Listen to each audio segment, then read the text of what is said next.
What's up everybody, Matt and Maran here for another car review. This is of course the all-new 2019 Chevy Silverado High Country Edition.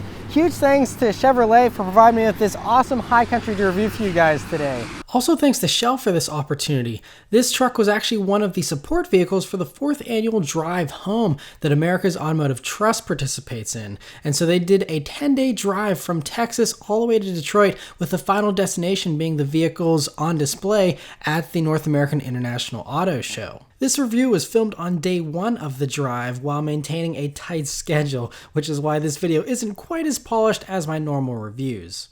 So about the 2019 Silverado, well, all new, and so you have this very sharp new styling up front here. It's an evolution of the current, previous generation Silverado, but I think it's much bolder, a little more vertical looking now, and just has a much stronger appearance. And I think it's actually a really nice improvement, especially here in the High Country trim with the chrome grille and stuff. I think when you go to some of the other ones, it can get a little more controversial, but I think with the chrome here, it really kind of mellows it out a little bit so that it's aggressive but not over the top. And I also really love like those little cuts you have in the front bumper and a few other cool little details you see throughout the vehicle. Coming down to the sides, you have 22-inch wheels here, which are just massive, but very nicely fill out the wheel wells here in the sides. Very big High Country badges as well. And going down to the sides, it's your typical, truck shape. A little bit more boxy. It's a little longer of a wheelbase now, and so it has a little bit more space, a little longer overall, about 1.7 inches longer overall as well. But the wheelbase is where it's about 4 inches longer, and 2.5 of those inches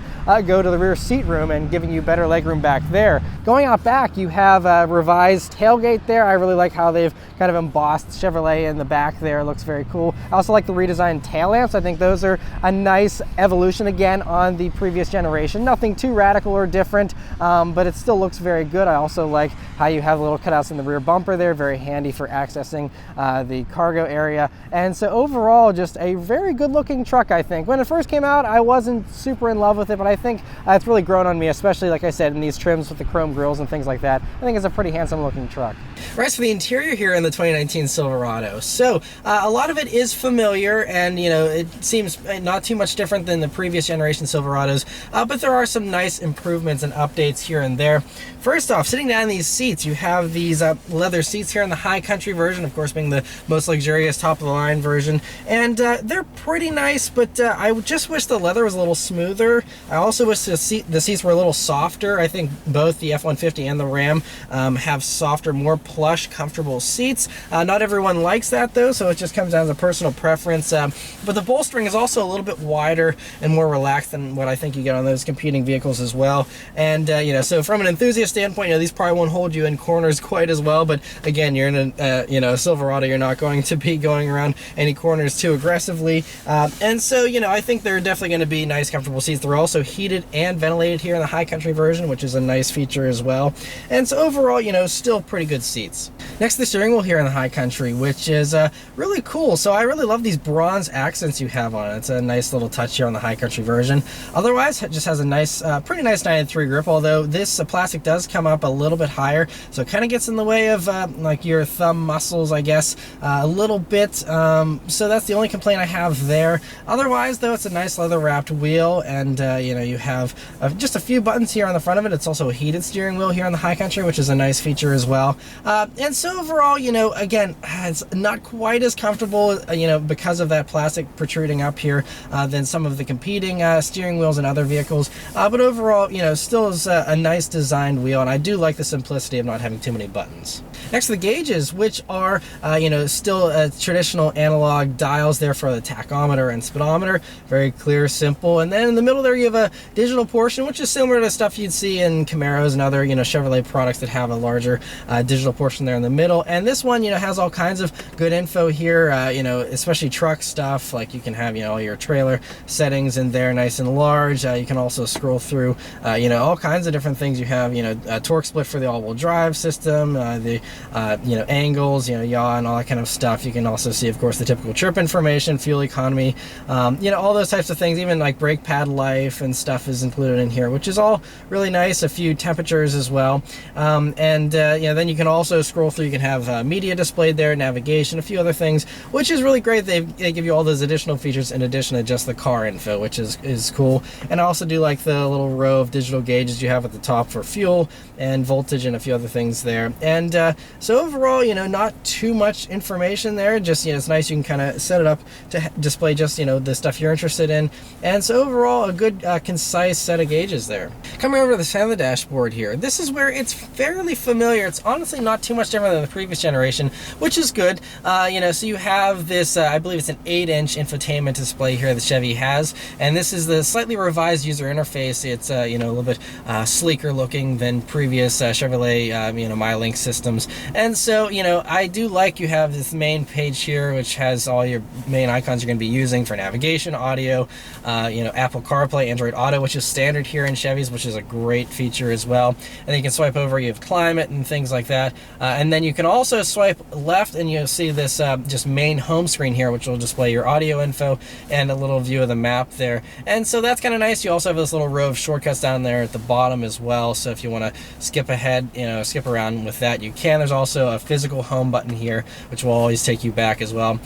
Also going down to the buttons here, you'll see a volume and tune knob, which is great to see, as well as skip track functions there. Coming down, you have your automatic climate control here in the High Country, and you know, has a little display there within the knob, which I think is always a cool touch.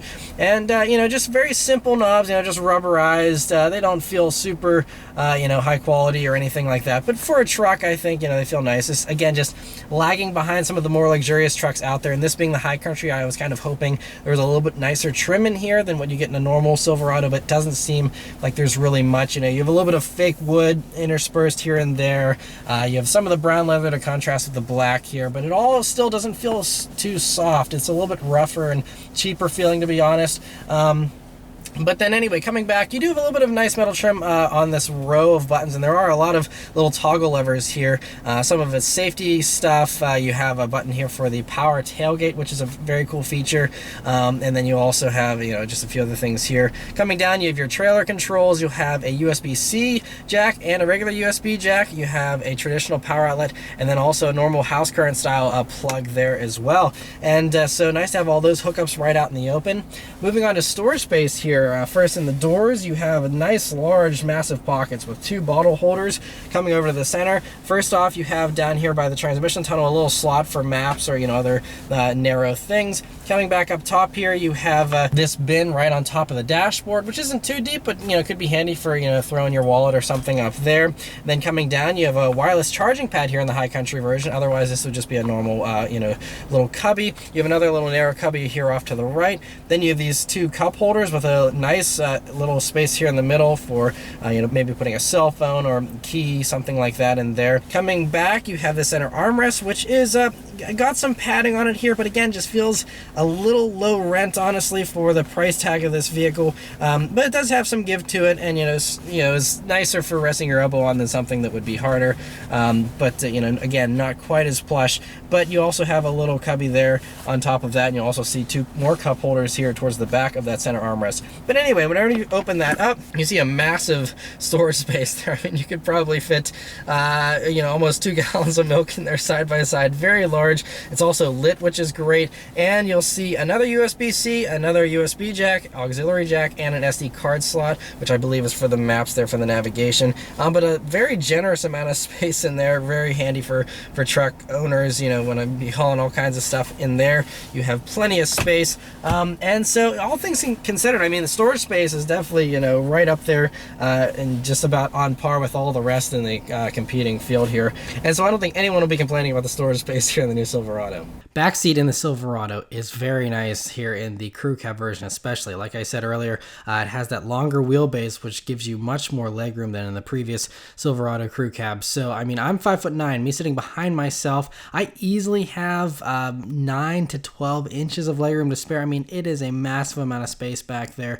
I don't think it's best in class. A lot of these crew cabs are massive these days, but I do think it's very, very competitive with the rest out there. And it's just a very, very spacious area there. And if you want even more space, there's all kinds of tricks with those seats. You can flip the seat bottoms up, and then you have tons of space there on the floor. Also, in the seat back in the rear seats there, you'll see another little pocket, which is a cool new thing that none of the other competitors have, which is very cool. There's also a fold down center armrest with 2 cup holders and another storage space built into it. Also, those outboard rear seats are heated as well here in the High Country version, and you also get some air vents there looking forward, and that's standard on all these Silverados. But then on the High Country version, it is one of the trims where you get the USB jack, the USB-C jack, and a traditional power outlet. Now, in the lower trims, you don't get all those power outlets there, but still really nice to have those here in the High Country version. And then last but not least, there's also pockets in the doors with bottle holders built into them. And so overall, it's a very spacious and very versatile back seat. As for the truck bed here in the Silverado, it's really cool. Chevy's very innovative, and they have a couple class exclusive features here in the Silverado, which is awesome. First off, you have that built-in step in the rear bumper, which is always appreciated, and a nice little grab handle there on top to easily get into the truck bed. It also has a power fold down and fold up tailgate there, so drops down, which is fairly standard these days, but then also will automatically go up as well, which is a really cool feature. And then once you get into that bed there, it's actually 7 inches wider than the previous Silverado's bed. Depending on what you're comparing it against, it can be up to 20% larger than some of the competing truck beds in this segment. And so a very good amount of space there. There's also lots of hooks and tie downs there. That's also illuminated both with a little thing in the roof, but also there's lights towards the back of the bed lower down, so you can see very, very well in that bed at nighttime. And so very convenient and handy as far as all that goes, and so makes for a really great and usable truck bed. All right, so start. I'm going to go for a drive. Silverado here has one of the newer Chevy keys. It's just a nice key though. It has some rubberized buttons here on the back, but I do like the kind of metal feeling plastic here on the sides of it. But of course, it's keyless access, keyless entry, and push button start. So just leave the key in your pocket, hit the end to start button, and it starts right up. All right, so setting off in the 2019 Silverado here. So we were driving the High Country version here with the 6.2 liter V8 engine. And we're also on this road trip called the Drive Home with America's Automotive Trust, and where it's them along with Shell and Haggerty and several others. So we're on this road trip with all these classic trucks, which is very, very cool. But I apologize, we have a bunch of stuff in the back, so you're gonna hear some rattling, and this is gonna be a little different than a normal review. I'm not gonna be able to do any kind of 0 to 60 or any kind of handling. We're actually towing a trailer that's an empty trailer right now, but we're towing a trailer as well. So not gonna be quite as dynamic of a review as I usually do here in this truck. But it's just a really, the main thing with truck buyers is they drive these just to work back and forth. They do tow trailers and things like that, so I'm actually grateful I'm able to try that out. Just starting off here in the Silverado, it feels fairly similar to the previous generation in a lot of ways. Obviously the dimensions are similar, although it is a slight bit longer than the previous version, and it's slightly wider too. I think it's only less than an inch, so really nothing that you're going to be able to perceive going down the road here right off the bat. But as far as visibility goes in the Silverado, that is one area where it's typical of most trucks. For example, you have these A-pillars that are a little thicker because you have a grab handle here, which again, as a car buyer or driver, that's something that would probably be a little disorienting at first, but you get used to it after a while. You do have blind spot monitoring and all those types of things to help with your visibility. This one also has the bird's eye 360 view camera too to help with maneuverability. You also though do have this dash pad that kind of comes up over the gauge cluster here, and it comes up a little bit higher. You also have a little bit of a hood to look out over, but nothing too bad looking forward. Out of the sides here, you have pretty thick B-pillars, but again, you do have all the safety tech and stuff. It still isn't too hard to see around, and this being the crew cab version, you have the 4 doors, so you have the big window there in the back to look around. And then out back, you have a pretty good view, typical of any truck, but this also has their digital rear view mirror, so it's a camera-based system here, and it's really great, especially with this trailer in particular, where you can see out of the back, see that trailer very clearly. It's a much wider angle than what you usually get in normal mirrors as well. Other things to note here, just cruising along in the Silverado. Now, this is a wet, rainy road, but it's really pretty quiet in here compared to, I think, the previous gen truck. I think this is just a little more refined inside, and very smooth riding truck too. It rolls down the road very nicely.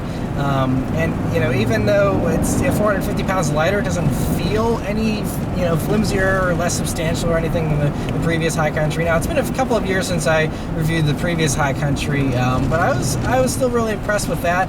And I think all the incremental changes I talked about in the interior here kind of make everything just feel the next step up without being anything radically different. But other things here, so throttle response is razor sharp thanks to a very responsive, just the way it's dialed in. It's got a nice resistance to it, a little bit of a heavier throttle, which is typical of some other trucks, but I really appreciate the way this is set up. It does feel good. And of course, since you just have a normal naturally aspirated V8 engine, you immediately have power the second you put your foot down, and it does pull pretty well. So we have the 6.2 liter V8. It does 420 horsepower, 460 pound-feet of torque, and 0 to 60 times are all over the place. Chevy didn't give an official number for this version, but it's somewhere in, I think, the high 5-second, low 6-second range, if, again, you didn't have a bunch of stuff in here and we're just going for a 0 to 60 run properly.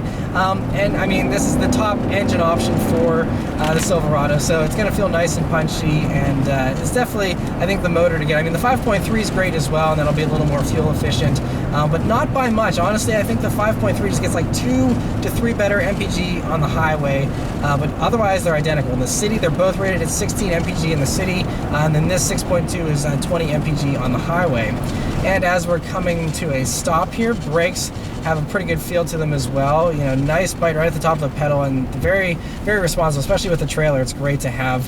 They're very nicely boosted so that you have a lot of confidence on the brake pedal there, and they feel very, very meaty and substantial. But getting back to this engine, it also has this dynamic, basically like a dynamic shutdown system. So it has the start-stop system, but it also has, I think, 16 to 17 different firing orders depending on the conditions that it can change up on the fly, so that it's like how previous Silverados have had a 4-cylinder mode that'll go into on the highway under low load situations, but this one also now I think can go down to 2 cylinders if you actually don't have very much load. And so I think this gives them like a 5% increase in efficiency by swapping those firing orders and fiddling with the engine there and the tuning in order to maximize that fuel efficiency. But again, you're still talking about a big heavy truck that's not very aerodynamic, so that's why the fuel economy isn't going to be anything remarkable. I will say though, at least in my first few miles of driving here, the ride isn't quite as smooth as the new Ram. I think that's the king as far as the modern, current new crop of trucks here. I think those still have this beat on refinement and smoothness a little bit, because Dodge has a lot of really fancy stuff in order to really make it feel pretty nice and refined. But this is actually, I think, an honorable second. I think it actually has a little less juddering than the F-150, and so this does feel a little nicer than that, again, just in my first few miles. But that's about all I can glean here from the Silverado in the first few miles, but I'm going to be driving it for several more miles here on this road trip throughout the course of the morning here. So I'll come back and give you guys my final thoughts on it, as well as anything else that I noticed during my time of driving here. Alright, so we're coming up to some corners here, not too many in this area of Texas, but we have a trailer and everything, and this is a pickup truck, so I'm not going to review it like a sports car, but I will say that it does handle the road very nicely, actually, and feels pretty flat from the little bit I'm doing here, again, not pushing it much, but it does feel really nice and buttoned down, and I do notice, I think, that weight loss in the corners. I think that's where it's most apparent, actually, just from the few corners I've gone around. It feels a little lighter, a little less weighty than the old Silverado, which is appreciated, so it doesn't feel quite as bulky, feels a little more willing to go into corners, and so that's definitely a huge improvement, I think, over the previous Silverado. But otherwise, it's been nice kind of cruising in Silverado here for a couple of hours. We've even gone through, there's some flooded roads that were pretty deep water, and of course this has plenty of ground clearance, and was able to handle that without breaking a sweat. And it's been towing this trailer without breaking a sweat too, and obviously it's an unloaded trailer, not a huge task for this 6.2 liter V8, but it's doing a great job. And the changing of the firing order and the cylinder deactivation stuff, I haven't really noticed it much. This 10-speed automatic, though, that is one of the new things here with the Silverado as well that it has. It's the same one co-developed with Ford, and so it's actually pretty similar to the one in the F-150, but I've noticed here that it seems to hunt around less with the GM programming that it did in the F-150. It seems a little more behaved, a little more willing to hang on to a gear for you, and instead of immediately just giving you a downshift who are constantly looking for the perfect gear, kind of just picks one and goes with it. And I think uses that cylinder deactivation as well to kind of help make it as efficient as possible. But it is very responsive, and the second that you want to put your foot down to get yourself a little bit more power, it immediately responds. It's very, very well tuned and very well set up. Now, this 10-speed automatic is only, I believe, with this 6.2 liter. If you go for the 5.3 liter, then you have either an 8-speed automatic in some of the trims, or you have a 6-speed automatic still in some of the lower trims. And so, it depends on what combo you get. That's one of the great things of the Silverado. There's, I think, 6 different powertrain combinations currently, and so there's diesels. There's a turbo 4-cylinder now. That's the main big new engine, 2.7 liter turbo 4, and then you have the V6 still, of course, as well as the 2 V8s. So there's a flavor of the Silverado for just about any taste. And this, the 6.2 top of the line, High Country trim here. It's a very nice truck. It handles very well. It drives very nicely. The only question really comes down to the pricing of it. Now, a base Silverado, again, you can get for, I think, just under $30,000. This one, as tested, the High Countries, I believe, start around 54, and then you can add some options onto them and get them into the 60s, which I believe is around where this one is at. And at that price point, you have to really look at the competition. I was very impressed with the Ram, and I think it has a nicer interior for the price. So it just comes down to what your priorities are in regards to trucks. If you want something that's a limousine inside, this probably isn't going to be your pick. But if you're a current Chevy owner, you like the way everything's set up, you like the familiarity, I think you're going to really like this. They changed enough to give you the nice improvements with the lighter weight, the newer looks, the improvements to the interior here, but it's not so different that it's going to throw you off, especially if you're used to the way all the current Chevys are set up in their trucks. And so I think they're really going to please the Chevy fan base, I think, with this one for the most part. As far as conquesting other Ford and Ram buyers into these, that remains to be seen. We'll have to see. But there's a lot of cool features. Some of the stuff that is class exclusive, like you said, you have the camera rearview mirror, you have the power up and down tailgate, which is awesome. Usually they're just power down, so for this to have the power up is very cool. Again, so there's just a few toys there. Some of the other manufacturers have some other toys of their own, so it all comes down to what you personally want and your preference in trucks. But overall, I'm really impressed with this. So huge thanks to Chevy for providing me with this Silverado to review for you guys today. Let me know your thoughts on the new Silverado in the comments below. Thank you guys very much for watching, and I'll see you next time. Take care.